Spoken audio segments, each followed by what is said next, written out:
Car park ചെയ്യാൻ അമ്പലപ്പറമ്പ് കൊടുത്തുന്ന് പട്ടാമ്പിക്കടുത്ത് കള്ളാടിപ്പറ്റയില് അന്വേഷിച്ചു വന്നോളി സ്ഥലം. അജ്മീർ തോണ്ടാൻ നിൽക്കുകയാണ് ഒരു സംഘം. അതിന്റെ അടിയിൽ എന്താന്ന് നോക്കാൻ. അള്ളാഹുവിന്റെ ഔലിയാക്കളോട് കളിച്ചാൽ അവരോട് ഞാൻ യുദ്ധം ചെയ്യുന്നു എന്ന് അള്ളാഹുവാണ് പറഞ്ഞത്.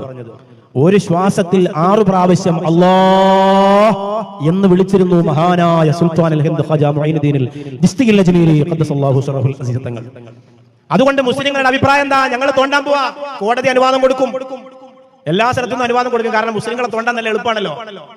ചോദിക്കാനും പറയാനും ആളില്ലാത്ത കുറെ സംഘം അല്ലെ, അവരെ തോണ്ടാൻ നല്ല എളുപ്പമാണ്. എല്ലാവരും അനുവാദം കൊടുക്കും. എന്തിനാണ് ഇങ്ങനെ ഒരു കത്ത് എന്ന് പോലും ചോദിക്കൂല, അനുവാദം കൊടുക്കും. പട്ടാമ്പി തോണ്ടാനും അനുവാദം കൊടുക്കും, ചെറുപ്പളശ്ശേരി തോണ്ടാനും അനുവാദം കൊടുക്കും. ആരും അത് ചോദ്യം ചെയ്യാനുണ്ടാവൂല. പക്ഷേ ഇപ്പൊ നിങ്ങൾ തോണ്ടാൻ പോകുന്നത് അതൊരു ചെറിയ തൊണ്ടലല്ല, ഒരു ചെറിയ തൊണ്ടലല്ല. അന്ത സുൽത്താൻ അൽ ഹിന്ദ് ഇന്ത്യയുടെ രാജാവാണെന്ന് പറഞ്ഞത് അല്ലാഹുവിന്റെ ഹബീബ് നബി മുഹമ്മദ് മുസ്തഫ സല്ലല്ലാഹു അലൈഹി വസല്ലമ തങ്ങളാണ്. ആ മുത്തായ ഹബീബാണ്.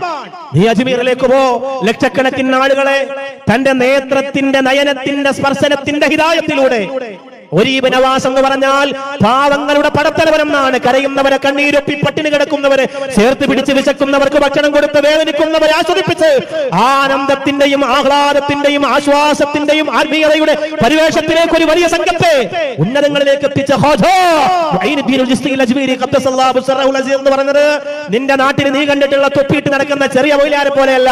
നിന്റെ നാട്ടിൽ നീ പരിചയപ്പെട്ടിട്ടുള്ള സാധാ സീതാ മുസ്ലിമിനെ പോലെയല്ല.